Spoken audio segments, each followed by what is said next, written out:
స్కిల్లో చూస్తే not only Bengaluru వాళ్ళే కాదు, లేకపోతే కర్ణాటక కాదు, out of you know every part in the country చాలా స్టేట్స్ నుంచి ఉన్నారనమాట. వాళ్ళతో మాట్లాడేటప్పుడు వాళ్ళతో అసోసియేట్ అయ్యి వెళ్తున్నప్పుడు in what way you know you can really gain knowledge from them, communication skills yj కానివ్వండి, వాళ్ళ నుంచి నేర్చుకునేటువంటివి ఏవే ఉన్నాయి, వాట్ ఆర్ ద అబ్జర్వేషన్స్ వాళ్ళని చూసిన తర్వాత అరే సో ఈ in this area I have to improve అని అనిపిస్తుంటుంది కదా. In what way do you feel that I have to improve? అదే సార్, నేను పర్సనల్గా చెప్పాలంటే నేను కొద్దిగా ఇంట్రోవర్టెడ్ టైప్. సో చాలా మంది కూడా అంతే, మన తెలుగు స్టేట్స్లో కొంచెం చాలా నాలెడ్జ్ మనసులో ఉంటుంది, మైండ్లో ఉంటుంది, దాన్ని ఎక్స్ప్రెషన్ చేసే టైంలో సో మనకు కరెక్ట్గా ఆర్టికులేషన్ స్కిల్స్ ఉండవు అనమాట. That's what I'm saying that in that way please స్టూడెంట్స్కి అసిస్ట్ చేయండి.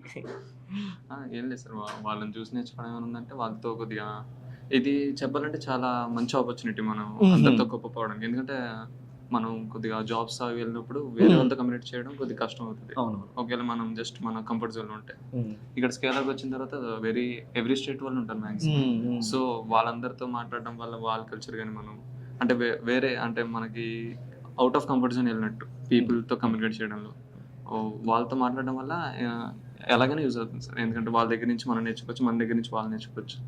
ఇలాగా మన దగ్గర ఎట్లా ఉంటుందంటే జేఈ కంపల్సరీ రాయని పేరెంట్స్ ప్రెషర్ ఉంటుంది కదా. మీరు జేఈ రాసారా?